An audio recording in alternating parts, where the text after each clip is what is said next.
is called Adar, the month of joy, and the mystical connection between Adar, the month of Adar, Purim, and Amalek. What is the connection between them all? The whole Purim story, why did it take place on Adar? Or does Adar take place on Purim? Or does Purim take place on Adar? And what is Amalek? Amalek, that ancient enemy of the Jewish people who challenged and re-challenged the Jewish people. He is a great-grandson of Esav, and Amalek will always be a thorn in the side of the Jewish people until the time of Mashiach. When Mashiach comes, historically, if you recall, Amalek challenged the Jewish people. Some say before it was the giving of the Torah, before the Jewish people received the Torah, Amalek was there. And then again, before the Jewish people entered the land of Israel, Amalek was there. And of course, the story of Purim with Haman ben Hamedata Ha'agagi, Haman, the son of Hamedata, the son of Agag. King Agag was the king of Amalek. If you remember the story of Shaul in the prophets and the kings. Amalek, we've discussed Amalek on previous occasions, so I'm going to only give a very short time to explain Amalek. But Amalek is considered the antithesis of the Jewish people, the exact opposite of the Jewish people. The Jewish people have had, unfortunately, many enemies, but Amalek stands the stark contrast to what the Jewish people believe in. It's the exact opposite. It is the most deepest level of impurity. So we'll leave it at that. That's the symbolism or representation of Amalek. And as we know, Amalek sought through his seed, Haman, to destroy the Jewish people. So what is the connection between Amalek, Purim, and Adar? One of the connections, of course, with Purim is that the enemy of the Jewish people in the story of Purim was none other than Haman, and Haman comes from Amalek. And what did Haman want to do? To destroy all of the Jewish people.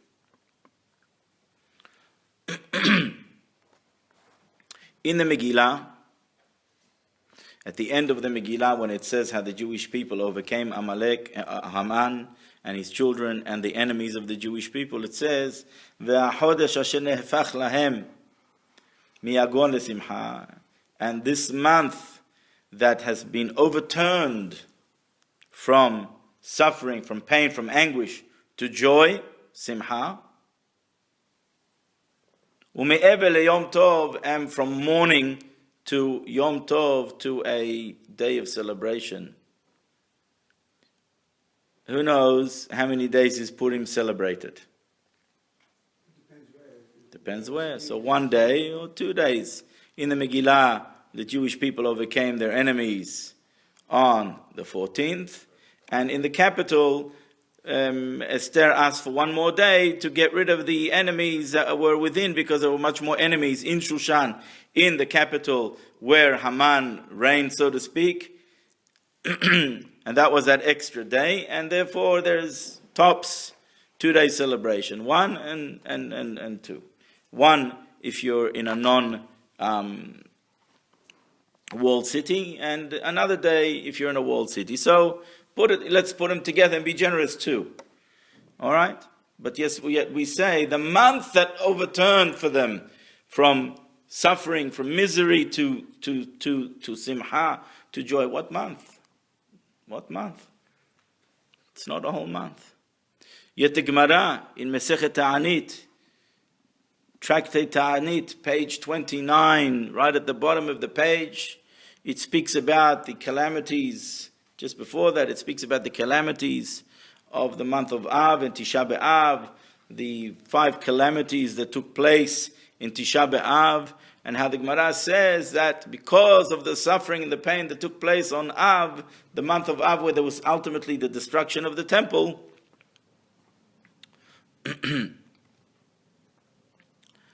so we minimize in simha, in joy.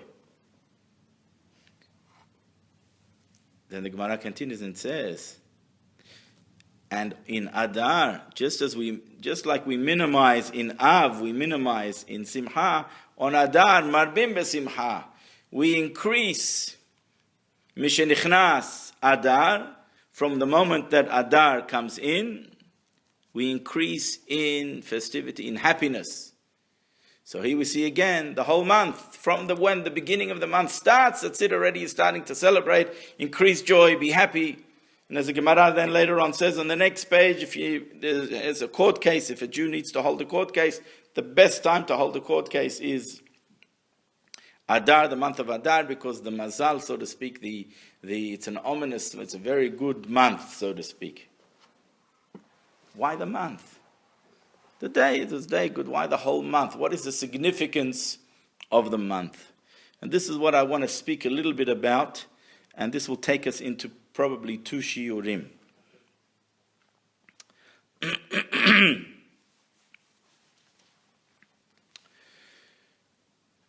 Before I give a little bit of an introduction to the months, I want to be able to say an interesting teaching of the Ben Ish Hai in his teachings on the Gemara on the Masechet Ta'anit. The Ben Ish Hai says a very interesting thing. What is the numerical value difference between the month of Av and the month of Adar?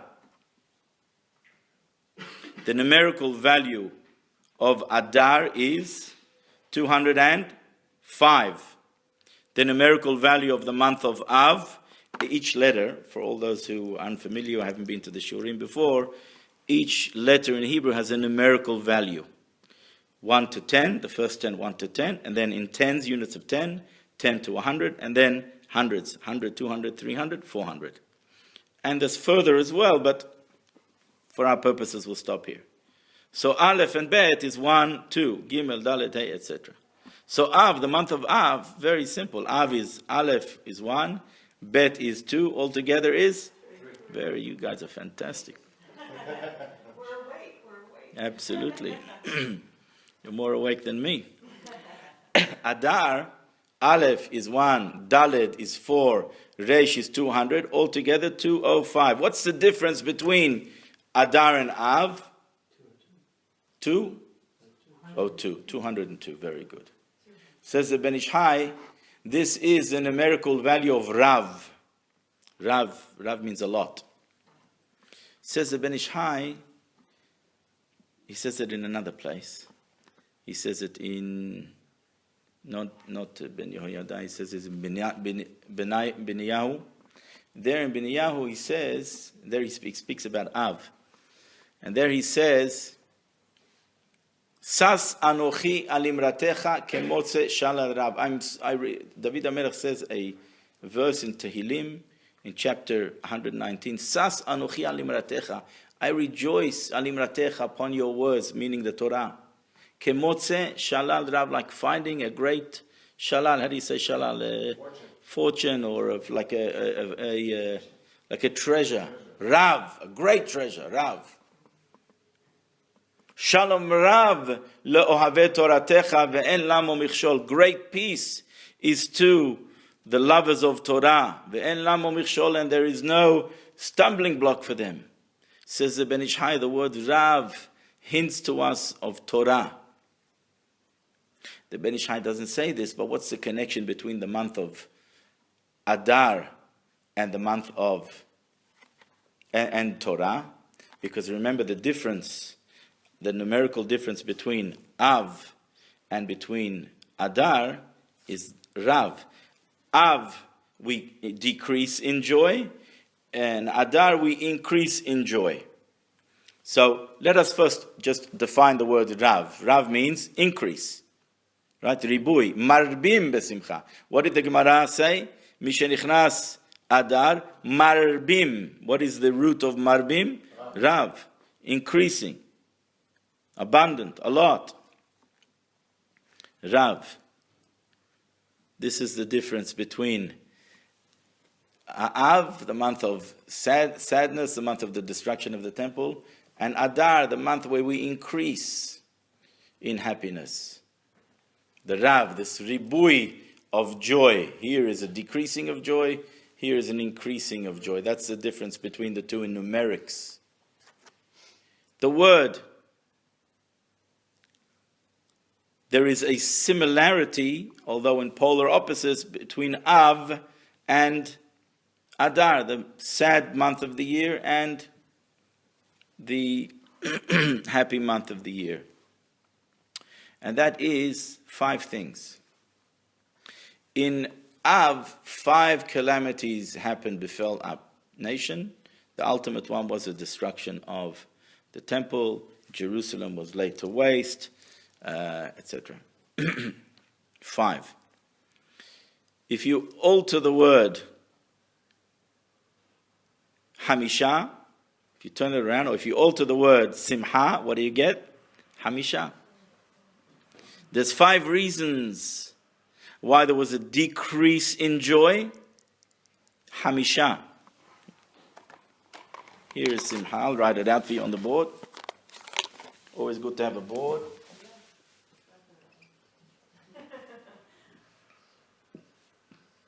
Simha. Misha. Okay, exact same letters, just different configuration. Simha contains within it the word Hamisha, which means 5.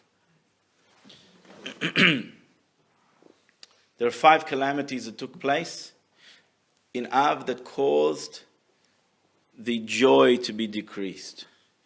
There are 5 great things that happened in Purim that caused these 5 things to turn into simcha, into joy. Says the Ben Ish Hai, they are, Haman wanted to kill the men, the women, the boys, the girls, and take all of their property. Haman wanted to remove every memory of the Jewish people. Paro, he wanted slaves. He was concerned because they saw in the stargazers, they saw that there's going to be a Redeemer born to the Jewish people, so he wanted to get rid of the boys. Only because he was worried about the Redeemer, not because he wanted to eradicate the Jewish people. They were of value to him. Slaves. So he wanted to get rid of the boys. Haman wanted to get rid of men, women, boys, girls, babies, whether male, female, and take all of their property. Some of our enemies just wanted to take our property or our strength, like Paro. He wanted to take everything that we had. He wanted to take our freedom, even worse than property. Our freedom is worse. But he wanted to take everything. He wanted to take the men. He wanted to take the women. He wanted to take the children, not only the boys like Paro, but the girls as well. And he wanted to take every shoelace of a Jew. Because Amalek wants to have total control. It's the antithesis of the Jewish people. It has to take total control. There are those that believe that Hitler is, Mahshimo v'zichro, may his memory be blotted out and his name be erased. There are those that believe that Hitler was of the genealogy of Amalek. If you notice in history that Hitler endangered his own winning of his own war or losing the war in order to eradicate one more Jew. To him, hunting down one Jew that escaped, he would send an immense amount of forces, tanks, ammunition that they needed for the front lines, soldiers that they needed for the front lines against the Russians, were taken and used to eradicate the Jews. Why? Because Hitler knew that for his purposes, to remove God, because Hitler didn't believe in God and didn't want a concept of God, didn't want to be the concept of any guilt. There should not be any concept of any guilt, any remembrance of any guilt. If there's a reminder, if there's a Jew, then there's a reminder that there's a God. If there is a reminder there's a God, then there's moral codes, and I can't do and behave and act the way I want to. So he spent, and whether he comes from Amalek or not, I can't tell you. I don't know. I didn't look at his tree line. And maybe when you go on the internet now, and you can go from, what do you call it, from generation.com or whatever. What do you call it? Genealogy.com or whatever it is, maybe you can find out. But the point is, there is no doubt that spiritually Hitler was Amalek. No doubt. Because spiritually, he didn't want to enslave the Jewish people, though he did. But ultimately, the final solution, God forbid, was to be able to remove every single Jew, even babies. Rahman al-Islam, even small babies. Nobody was spared. That there should not remain one Jew. Because if there remains one Jew, it's the exact opposite of what he represents. There cannot remain one Jew. So to Amalek, there cannot remain one Jew. Haman, because he's from Amalek. There cannot remain one Jew because one Jew creates a revolution. One Jew can resurrect the whole concept of what Judaism is. What did God say to the Jewish people? I favor you not because you are the many or the mighty. Kim'at atem mikol ha'amim. You are small in numbers. Not because of you are numerous, not because you are powerful, not because you have a great army that God loves us. Because you are small. What does it mean you are small? You make yourself small. You humble yourself. You humble yourself before God.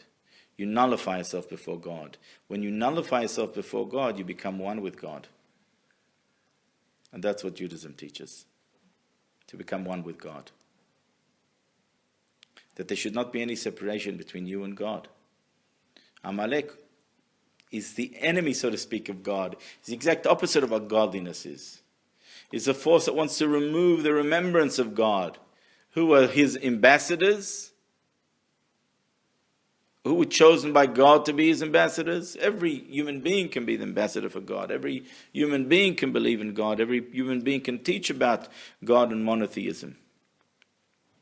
But predominantly, the family that adhered to it, b'mesirut nefesh, with self-sacrifice and gave up their lives time and time again, were the seed of Abraham, Yitzhak, Yaakov, the 12 tribes, and the Jewish nation. And therefore, Amalek, Haman, Hitler, Mahshimo, only one thing. If one Jew survives, if just one Jew survives, can resurrect the whole concept of what monotheism is. Look at the one Jew, Abraham, who's our forefather. He made a spiritual revolution. Yitzhak in his time. Yaakov in his time. Yosef, a lone ranger in Egypt. Convinced the whole nation to have circumcision. The Egyptians were all circumcised when Yosef came to power. Yosef, you saved us from hunger. We'll do anything for you. What would you like us to do? Would you like us to be your slave? Would you like us to... Oh, just circumcision. I remember when we were in Russia, so we established the yeshiva, and one guy gets up and he says, because we encourage people to study, and of course, people had to work, people were students in universities and this and that, so we gave a small stipend for people to survive.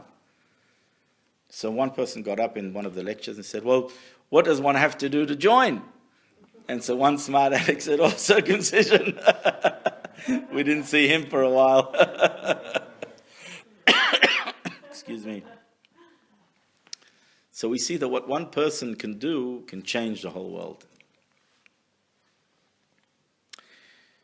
So these are the 5 things: men, women, boys, girls, property. Because Amalek is against the very existence of a Jew. These 5 things, we were saved, Hamisha, is the cause of great joy and great happiness. If I may add to what the Ben Ish Hai says, but he went in a different way and he explained it more in regards to Av and what will happen when Mashiach will come, I would like to borrow his novel and beautiful idea and, in fact, use it for Adar. Because the addition of Av to Adar, in other words, the numerical addition to get to from sadness to joy, from Av to Adar is Rav, Rejbet, 202.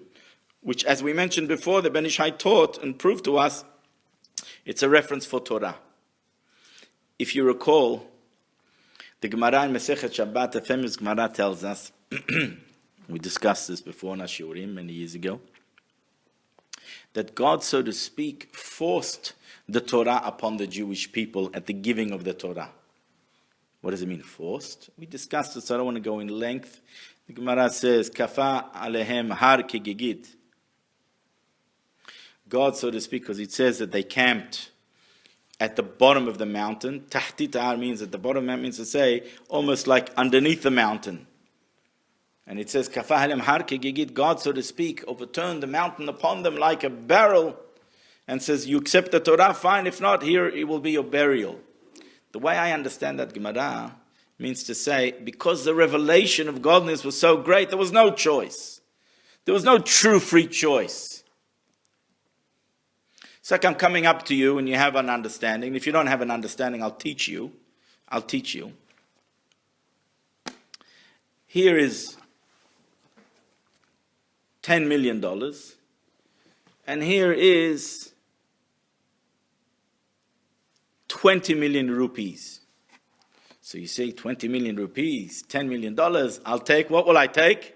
An unlettered person will take 20 million rupees. What's 20 million rupees worth, by the way? Just a quick idea. You don't have to give me the exact, we're not changing, I'm not doing any laundering afterwards, the money changing afterwards. One would think, one would take the 20 million rupees, right? But I'm explaining to you, listen here. 1 rupee is worth, US dollars or Australian dollars? Now we're talking US. Apex or Forex? Now, let's say 20 to the dollar. 410,000. To the dollar? No. Now how much to the dollar? How much, what's the difference to the US dollar? Oh, US or Australian? Oh, US dollars 321,250. No, how many want to repeat? 34. 300,000. In other words, you're basically giving up $9.5 million, almost 9,700,000 for that 20 million rupee. You're giving up a lot, aren't you? It's like that with everything, all the choices that we make. The world looks so beautiful, so attractive, and so nice, but all it is rupees. It's nice. A rupee, you can buy a bar of chocolate. But can you imagine what you can do with $10 million US dollars? So what is it? You still haven't given me an answer. 1 rupee. How much? $1. How many rupees? 300. 62 rupees. Thank you very much. 62 rupees. So the value is 62 times this. Someone who's unlearned will say, I'll go for the rupees, right?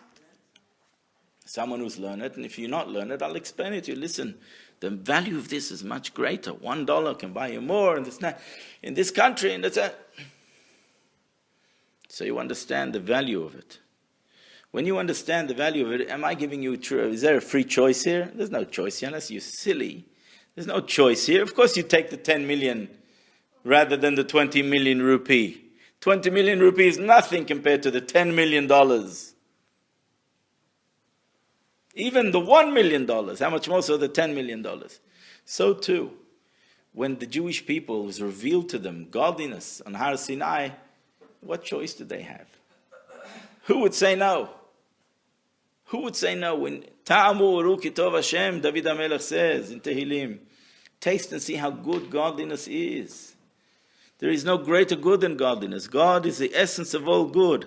If God created $1 billion, how much good is godliness himself? He's the essence of all good. This was revealed to them. What free choice is there? There was no free choice. Therefore, had to come a period of time where there was a concealment, a very deep concealment of godliness, an uncertainty.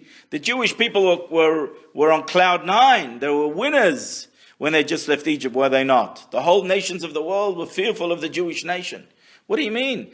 The greatest, most powerful nation and king in the world, Pharaoh, was destroyed, was finished. Egypt was laid to waste. The Jewish people became the richest, most influential nation at that time because they had God on their side who did great miracles for them. They were the winners. They were on cloud nine.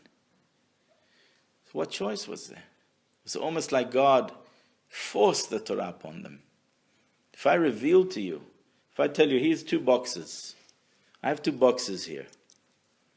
One of them I have toilet paper, one of them I have $1 billion. You don't know what's in the box. So you have a choice. I don't know. But if I open the flap and I show you, $10 billion and here toilet paper, is there a choice? I'm not giving you a free choice. You're mad if you don't take that. Who would take the toilet paper? Mad. The Jewish people are not mad. God revealed himself. God revealed himself. I have someone who sells toilet paper in the synagogue. He makes money out of toilet paper. God revealed himself to the Jewish nation. There was no choice. There was no choice. But what happens if there's a time, a generation of concealment? What happens if the destiny of the Jewish people is in doubt? What happens if there's no miracles? They don't see miracles. In fact, the exact opposite happens. What happens then? And then they keep the Torah and adhere to Torah with self-sacrifice. That is a nation that shows true free choice and adherence to the Torah. That's what it says in the Megillah. Ki'imu v'kiblu ha'Yehudim. Ki'imu et asher kiblu. The Jewish people fulfilled what they already accepted. The Jewish people, the sages teach us that on Purim, on the whole build-up, the lead-up to the miracle of Purim, the Jewish people was self-sacrificed, re-adopted or recommitted themselves to the giving of the Torah. We know that there was a decree, and the Jewish people heard about the decree, and Mordechai came and taught them this was because that we're not behaving so good. And a little bit of the historical background was such that on the 3rd year of the reign of Ahasuerus, he made a great feast. Why on the 3rd year? When would you usually make a feast? When you become king in the 1st year. On the 3rd year, he made a feast. And in that feast, he took out all of the garments of the high priest. There was a tradition amongst the Jewish people that after the destruction of the temple, of the first temple, after 70 years they will return. Ahasuerus made a calculation. Previous kings made a calculation and they erred and they paid with their life. So he waited, he bid his time, he waited, and he saw, according to his calculation, that the 70 years were up. He believed that the prophecy is not going to be fulfilled. That's it, the Jewish people are never going to enter the land of Israel, they're never going to be back. And he then decided to take out the garments of the high priest and he put them on. Nothing to fear anymore. His predecessors put them on, prematurely they died. But he felt, I've got nothing to worry about because according to my calculation, the 70 years are up. That's it. Some Jews, in fact, were very concerned about this themselves. That's why it says, the sages say, that they partook of the meal. Rabbi Shimon Bar Yochai says, students of Rabbi Shimon Bar Yochai asked him, why were the Jewish people all deserving to be killed? Why did Haman rise up against them? And he says, מפני שנהנו מסעודתו של אותו רשע, because they partook, they enjoyed the meal of that wicked Ahasuerus. Now, according to at least many commentaries, if you look at the Megillah, it says, La'asot kirtzon ish va'ish. The meal and the etiquette or the protocol of the meal was such that it was in accordance with the will of Kol ish va'ish. And the sages say, ish va'ish, Haman and Mordechai, which means to say, according to the rules of each nation, which means that if you eat kosher, there was kosher meals from you. If you only drink a particular type of wine, there was this type of wine for you. So it wasn't the fact that they didn't eat kosher. That wasn't the sin. The sin was that it was kosher. But nehenu, which means to say that they enjoyed. How can you enjoy? How can you enjoy a meal when he's celebrating the destruction of the temple, that the temple is not going to be rebuilt? How can you enjoy such a thing? God forbid. Which means that there are Jews who lost hope, God forbid. It's the exact thing that Amalek always wants to, the seed that he wants to plant in the hearts of the Jewish people. Doubt. So this was a very ominous time for the Jewish people, a time of doubt and uncertainty. And there are those that said, well, listen, we got to do protocol, we got to do the right thing. The king invites us to a meal, what, we don't go? We don't eat? So we eat. There are those who perhaps ate and cried. There are those who maybe didn't turn up. There are those, as they ate, they cried. But there are those that said, well, we might as well enjoy it. We might as well cull favor with the king, because who knows where our destiny is going to lead us. That was a great sin. So historically, it was a time of great concealment. Historically. Later on, when the decree was revealed, what would be a politically correct thing to do? If there's going to be a decree to kill every single Jew, what would be a politically correct thing to do? To hide your Jewishness, right? To flee, to perhaps, God forbid, convert. They didn't. Not only did they didn't, but they recommitted themselves with such strength and such sacrifice to the Torah that it's considered as if that generation they re-received the Torah. Because in the time of the giving of the Torah on Har Sinai, it was like no choice. God is giving us $1 billion. Who would go for the rupees? Who's interested? Who would say no? But in the time of Haman, that's the best time to say no. Because I don't know what's going to happen with me. I don't know whether there's going to be Jews around. Maybe I should hide. Maybe I should run. No. They reaffirmed. And that is a very powerful thing. And as I said, if I can borrow what the Ben Ish Chai said and apply it to Purim, Rav, the word Rav, in addition to Av, is Adar. In the month of Adar is what Judaism is all about, to strengthen our bond with God and the Torah.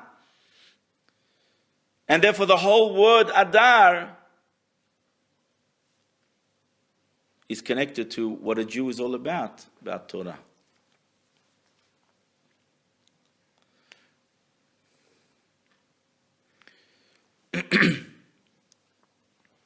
The month of Adar, really, as I mentioned to you previously, the whole period historically was a dark time for the Jewish people. Kabbalistically speaking, the month of Adar is a time of concealment. And I'm going to explain. Now, before I get into this, I need to give you a little bit of an introduction. It's very important, this introduction.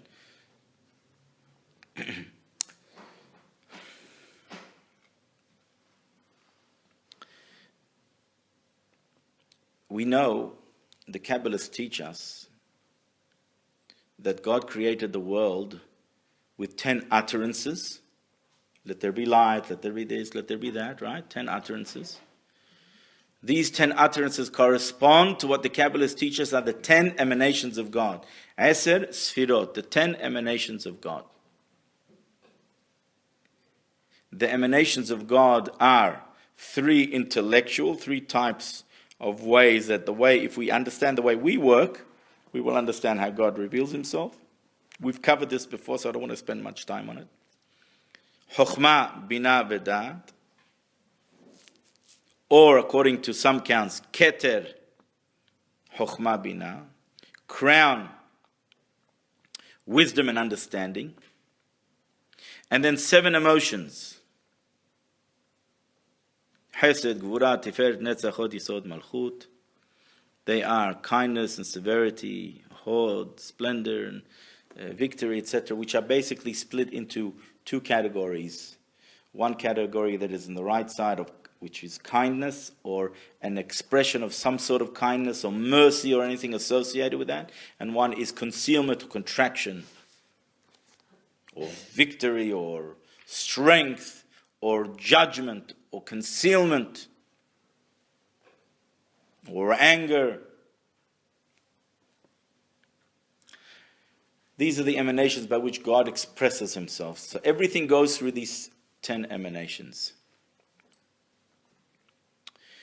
Then further Kabbalists teach us that those 10 emanations are in fact embedded in God's name, the tetragrammaton name, Yud and Hey and Vav and Hey. All right, so let's write it out on the board. Yud.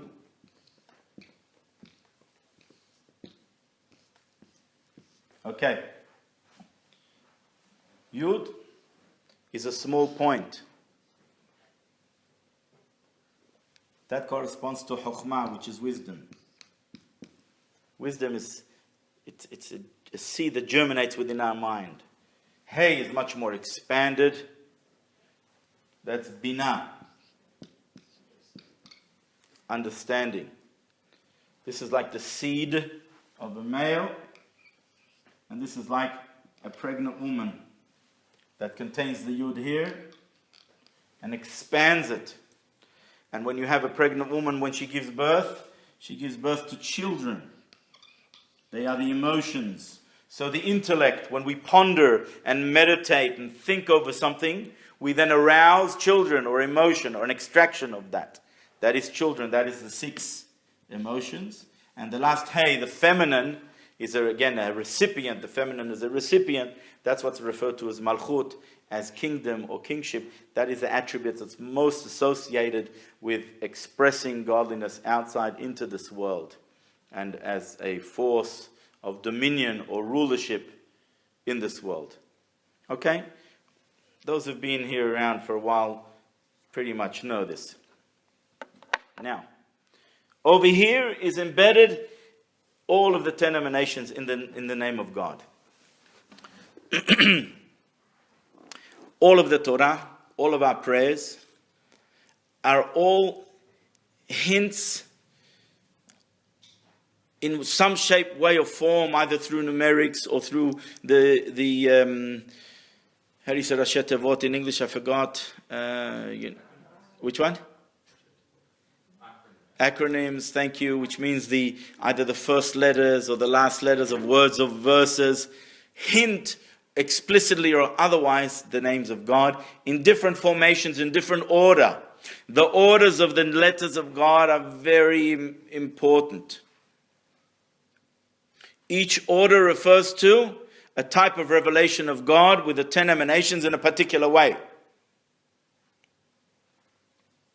For example, the normal order of the tetragrammaton name, Yud and Hey and Vav and Hey, is the order of revelation and of kindness. The exact opposite, if you were to write it the opposite way, these are the same letters of God's name.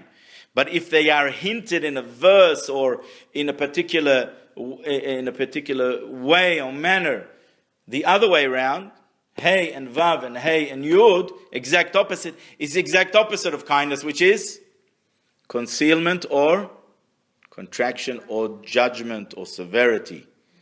Which means, God is choosing to reveal himself in a manner of concealment. Could be one's or more emotion. Could be this type of emotion more than that emotion. Could be more intellectual. Could be this. Could be that. This, in fact, is the secret to the months. The zodiac, the months, the hours, the times. Every hour has a different dominion of a different letter or configuration of God's name. But let us stick more to the month. two great scholars, two great Kabbalists wrote about it. One of them is from Italy, in Mishnat Hasidim. He was a great Kabbalist who lived in the 1600s, see around the 1660s, something like that. His name is Rabbi Emmanuel Hayriki. He wrote a book called Mishnat Hasidim, and he speaks about the different configurations of God's name in the months. Each month has a different configuration of God's name, and each month has a different revelation. Another one is the Bnei Yissaschar, who lived around 150 years ago, or closer to 200 years, around 150 to 200 years ago, around 170 years ago. And he also wrote extensively about the months. He explains that the tetragrammaton name can be mixed into 12 different orders.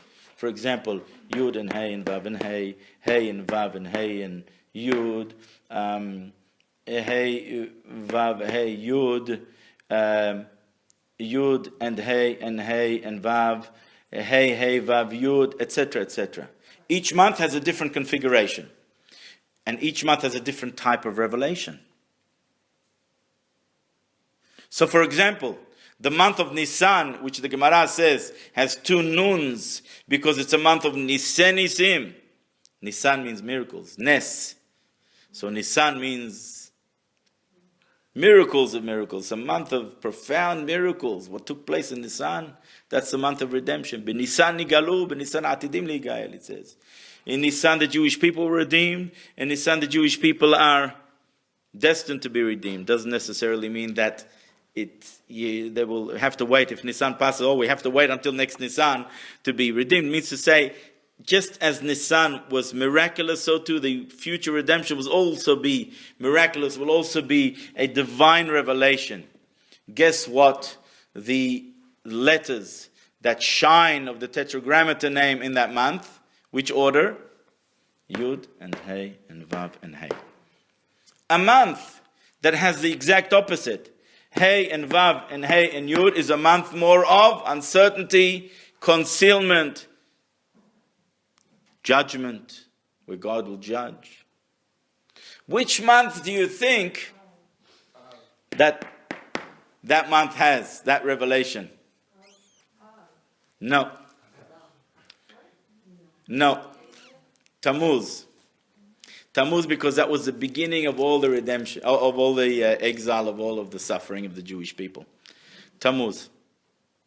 Incidentally, each one of them is associated with a different zodiac or star sign, which I will speak about the one in Adar later on, next week. And each one is associated with a different tribe, the 12 tribe, quality of that tribe and the connection, but we don't have time to speak about it. In Adar it's Naphtali, and it has beautiful connection to Naphtali, and the qualities are very interacted with Adar.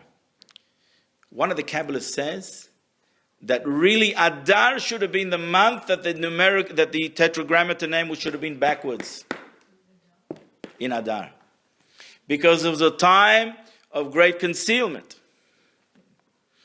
In fact, the sages teach us that Esther is called Esther, even though her name is Hadassah, is because in that time says, Haster hastirat panai. There will come a time where God says, Haster hastirat panai. I will exceedingly conceal my face. That was the period of Purim, historically. But Adar, says one of the Kabbalists, should in fact have that. The Arizal says that. Should in fact be in this Hey and Vav and Hey and Yud, exact opposite. I mean, think about it. The order of Nisan, the month of the Hebrew calendar, is Nisan is the first month. You know that. In the Torah, not in the counting of the years. We count from the creation of the world, which happened in Tishrei. But the months, for many other reasons and for festivals, is Nisan. Nisan is the first month. So it stands to reason that the name of God is in the right order. As you move further away from Nisan, the configurations of God's names are further away. Therefore, the last month, which is the 12th month, which one should be the exact opposite of the first month? Adar. Right? Nisan, Iyar, Sivan, Tammuz, Av, Elul, Tishrei, Heshvan, Kislev, Tevet, Shvat. Adar, the 12th. That is the way that the configuration of God's name should be. However, says the Arizal, that Mordechai and Esther, because of their great devotion, in fact changed somewhat the configuration of God's name in that month, and that configuration was reserved for Tammuz, which incidentally comes from a verse in the Megillat Esther. The letters comes from the letters of God's name of Hey and Vav and Hey and Yud comes from a verse in the Megillat Esther that hints to that name, speaking about none other than Haman. But anyway, that's a whole shiur, beautiful shiur for itself, but we'll leave it. It's got a connection, but we simply don't have the time. It's just too much. Okay. I'm going to get back to the configuration of Adar. So what happened is, according to the Arizal, the great Kabbalist Arizal, Mordechai and Esther, in their merit, they transmuted the letters of God's name that re-affected the month of Adar and caused it to be more merciful as opposed to more concealed. Are you with me? Yeah. Okay. And what was it? It was Hey and Hey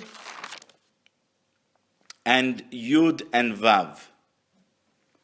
Hey and Hey and Yud and Vav. Hey, Hey, Yud and Vav. Coming from a verse of the blessings of Jacob to his children, to his son. And that mitigates somewhat the judgment of God, because it starts with Hey, and Hey is feminine, it's much more merciful, it refers to much more of an attribute of mercy. So they changed it because of their devotion, because of their commitment to the Jewish people. They actually changed the configuration of God's name, altering it to bring down more mercy rather than judgment. Which leads me to a very important concept. The configurations, no matter how they are of God's name, no matter which attribute they revealed, it's not concrete. It is totally dependent upon us. Depending upon our actions, we can totally alter the hashpa'ah, the influence of that month. As it says, "Achodesh hazeh lachem Rosh Chodashim." When God told Moses about the mitzvah of sanctifying the new moon, he uses the expression "Achodesh hazeh lachem," the Chodesh, the new moon, lachem Rosh Chodashim. It's for you. It's totally dependent upon you. It's under your control. In fact, really, the months are in ancient time, in biblical times, in ancient times was dependent upon the Bet Din. Witnesses came and the Bet Din either accepted or rejected their testimony, and dependent upon that would be then decide when the festivals would be. It's a big responsibility, which means that even if we're humans and there's room for error, whatever the case may be, it doesn't matter. The mitzvah is dependent upon us to proclaim when Rosh Chodesh is, and thus the festival is totally dependent upon us. Unlike Shabbat, as it says in the Zohar, Mekadesha v'kayama, Shabbat is sanctified by God. We can't touch Shabbat. Shabbat is the seventh day, whether we like it or not. We can't make it on the 8th, and we can't make it on the 6th. But the festival is totally dependent upon me. God gave us, man, the dominion over time. Over time. That's correct. Mikra Kodesh, you call them. Asher tikru otam atem. That you proclaim them. So what I want to point out is no matter what the configurations are, we can change it. And that's exactly what Mordechai and Esther did. Because even when there is a concealment, there is a hidden aspect to God's divinity there as well, which is divine. No matter what it is, it's divine. And everything has its purpose, and it's all rooted in the divine, which is good. I just want to finish off one thing, and that's basically the introduction for next week. So we said that every month has its own configurations because the configurations can be up to 12.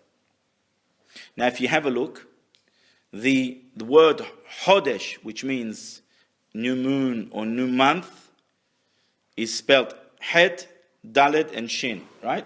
Here it is. Het, Dalet, Shin. Numerical value of... Who's good at math? 312. How many did we say are the transformations of God's name? 12. What is the numerical value of God's name? Well, let's see. Yud is 10, Hey, and Hey is another 10, plus 6 is 26. So 26 times the 12 months. How much is it? Quick, who's good at maths? 312. Of course, you don't have to tell me. I knew that. I saw it in your eyes. You understand? These equal Chodesh. So God's name is hidden in the concept of month. But Chodesh means also Hidush or Hadash. We can totally renew. We can totally change the effect of that month. And that is exactly what was done many a time in history, and what was done in the time of Mordechai and Esther. So really, the month Adar was really a month of uncertainty and of doubt. It was not a direct revelation of godliness. So why all the joy? Why all the happiness? Why Mishinichnas Adar Marbim Besimcha? Why do we increase in joy when Adar comes? It's not such a crash hot month. Kabbalistically speaking, historically speaking, wasn't a crash hot month. Not only that, whether Haman knew it or he knew it subconsciously, because many things that history brings to bear, it brings to bear, if a person has a particular intuition or he feels it spiritually, even though he may not know it, or even they may not understand it. Haman wanted to eradicate the Jewish people, correct? He chose the month of Adar. He chose the month of Adar. Why did he choose the month of Adar? Whether he knew it because he was in tuned, because don't forget he's, just like God gives power to the righteous, he gives also power to the impure for there to be free choice and equilibrium. Or whether he felt it and thus, I think this is not a good month. And then he pilpur to make sure he made a lottery. And the lottery came out with Adar, he was very happy. And then it came out, why on Adar he was very happy? Because he says Moshe Rabbeinu passed away in the month of Adar. That's a bad omen. Because it says, Vanasiu Akol, the prince, the king of the Jewish people, is the representation of all of the people. It's like the heart is like the blood goes through the hearts, everything. If Moshe Rabbeinu died in this month, and he's like all of the Jewish people, like the root soul of all of the Jewish people, like the head of the Jewish people, then this is a good omen for me, because this is going to